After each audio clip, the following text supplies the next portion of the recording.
bienvenue sur ma chaîne YouTube, je suis Jessie. Aujourd'hui, nous allons faire une recette de beignets africains. C'est une recette très simple à réaliser et c'est parfait pour pas mal d'occasions, pour dégoûter ou recevoir des amis avec un bon chocolat chaud, du thé, tout ce que vous voulez pour dégoûter, etc. Voilà, donc c'est assez simple. Avant de commencer, j'aime bien utiliser ce type de levure. C'est vrai qu'il y a pas mal de recettes avec d'autres légumes, mais j'aime mieux cette levure. Je trouve que la texture, elle est très bien, elle est parfaite pour moi. Donc, nous allons procéder.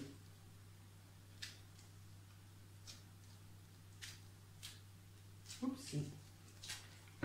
Je mettrai les quantités et tout ce qu'il faut, les quantités, les grammes et tout ça en description de la vidéo.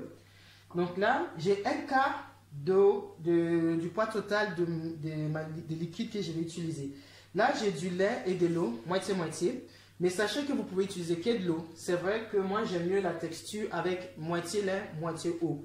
Mais sachez que vous pouvez utiliser que de l'eau. Par contre, vous ne pouvez pas utiliser que du lait parce que ça sera trop lourd, votre pâte. Nous cherchons des beignets croustillants et avec la texture parfaite. Donc là, j'ai de l'eau froide, de l'eau normale froide, un quart. Donc ça, j'ai l'habitude de faire avec ces gobelets, ça fait dans les 250 grammes à peu près. Donc un quart de 250 grammes pour la levure, pour mélanger la levure.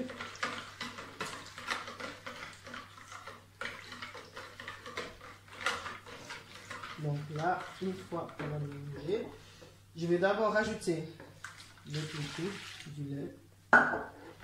Là, je réchauffe un petit peu moi pour que ça soit un petit peu tiède parce que j'aime pour accélérer un peu le processus de gonflement pour que ça pendant le moment de monter, qu'elle a fait monter la pâte. J'ai chauffé un petit peu, comme ça accélère le processus. Mais si vous avez le temps, vous pouvez très bien mélanger tout en température normale et laisser monter tout simplement. Donc là, j'ai mis du lait, de l'eau, de la levure, du sucre d'abord.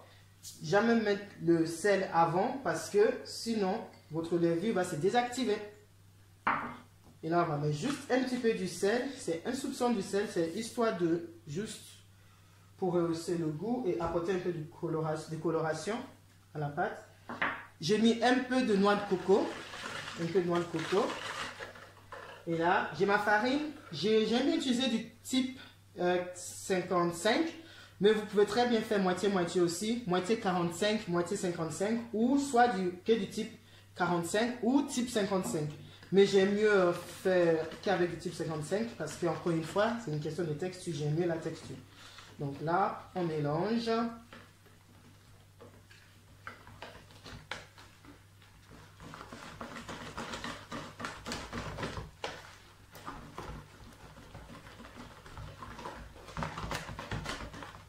Donc là, vous faites un peu, vous soufflez comme ça.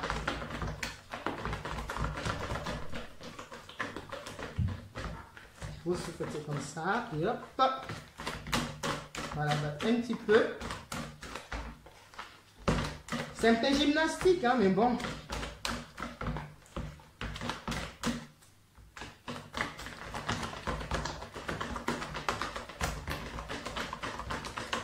Voilà. Donc normalement là, on est bon. Regardez un peu la texture. Vous voyez. Si vous avez encore un peu de force, vous pouvez toujours faire un peu comme ça. Ça favorise aussi pour que ça gonfle plus rapidement. Pardon. Aussi. Et voilà. Donc là, on va le mettre dans un endroit... on va le mettre dans un endroit à température ambiante, l'idéal. Et après, si vous n'avez pas un endroit à température ambiante, comme moi je vais faire par exemple, je n'en ai pas encore parce qu'il ne fait pas encore très chaud, je vais le mettre à l'intérieur de mon four avec de l'eau chaude dans des gobelets, bien sur les côtés, pas en dessous de la pâte, on n'a pas cuit la pâte déjà, sur les côtés. Et je ferme mon four. Bien sûr, éteint, pas allumé, bien éteint, et comme ça, ça va gonfler très très vite. Là, je vais rajouter aussi un petit peu de cannelle, juste vraiment un petit soupçon, très peu. J'aime bien le parfum que ça apporte aussi, un petit peu. Et je mélange encore un peu. C'est vrai qu'il est mieux de le mettre avant. Avant même de mettre la farine aussi, c'est mieux. J'ai oublié. Après, c'est pas obligé, bien sûr. Même tout comme le noix de coco, c'est pas obligé. Si vous n'en avez pas, c'est pas grave.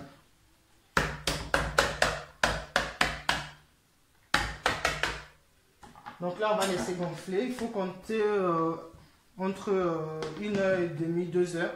Où vous regardez à chaque fois, une fois que vos pâtes seront bien levées, donc c'est qu'elle est prête à bouffer. Donc je vous dis à tout à l'heure.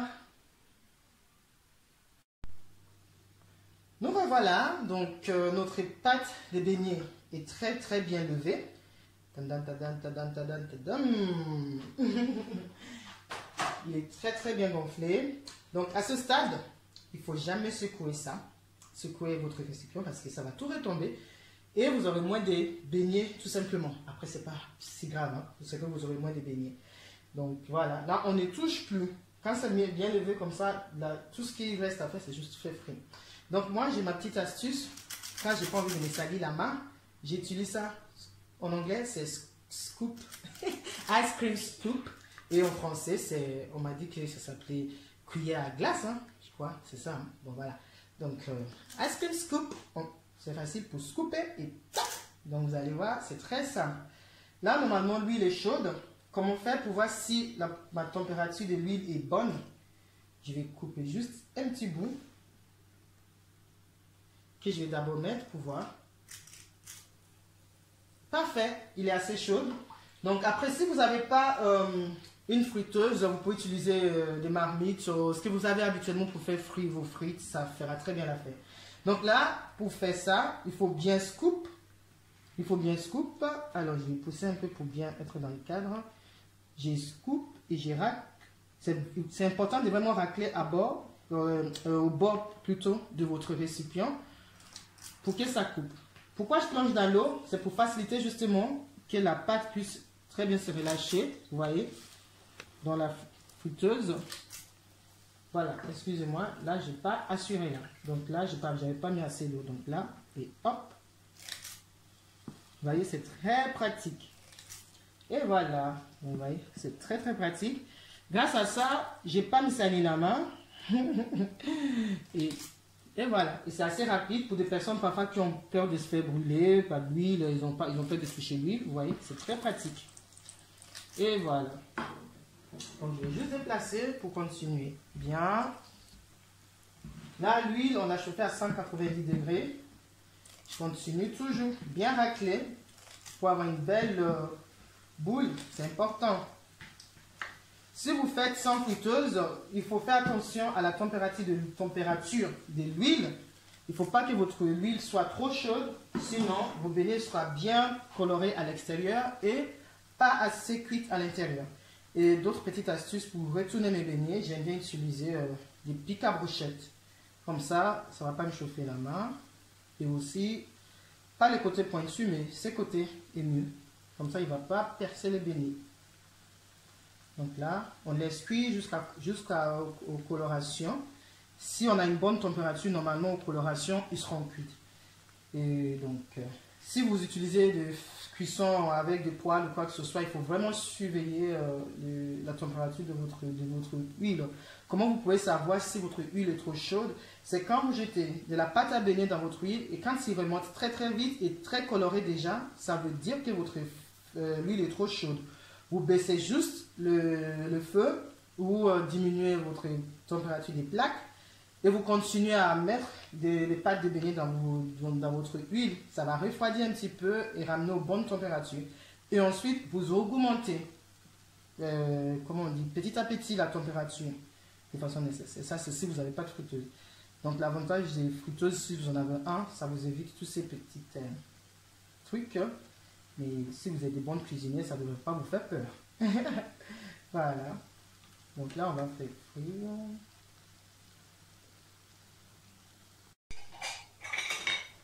Donc là, ils sont bien cuits. Vous voyez, très belle couleur. Et là, on met du papier absorbant.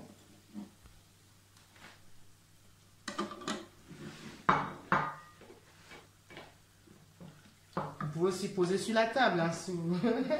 C'est juste qu'avec... j'ai l'habitude, donc ça va. Sinon, vous pouvez laisser sur la poser et juste faire ça aussi. Vous pouvez très bien. Comme... voilà. Donc, notre beignet est bien frit. Vous voyez, ils sont magnifiques. Très jolis. Deuxième tour. On racle. Et hop. Qui racle. Vous voyez, ça fait une belle coupe.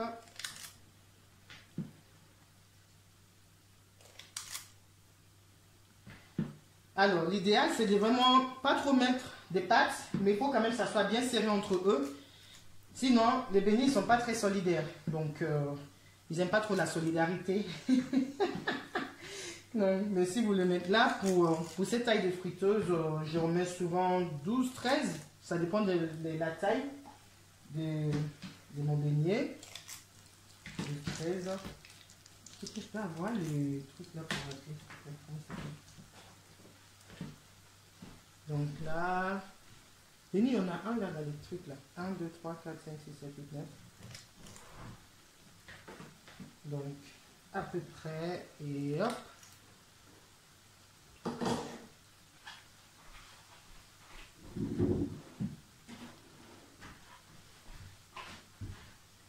Donc, en attendant, j'ai pour... je fais ça un peu.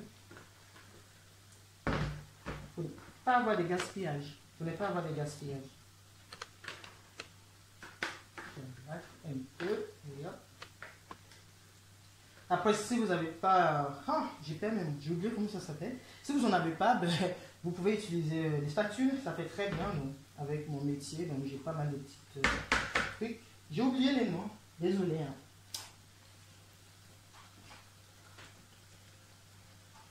Ah, une corne. Ah, heureusement que je passais pas un examen CAP aujourd'hui, là. Ouh là là.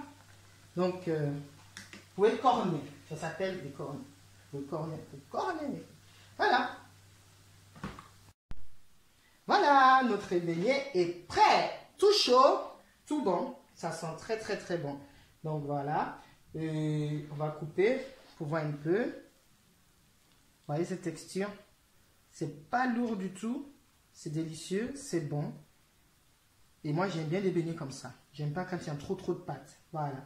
Donc pour accompagner notre beignet, nous on a fait... bon, on a l'habitude d'ailleurs de faire fondre des tablettes de chocolat. Hein.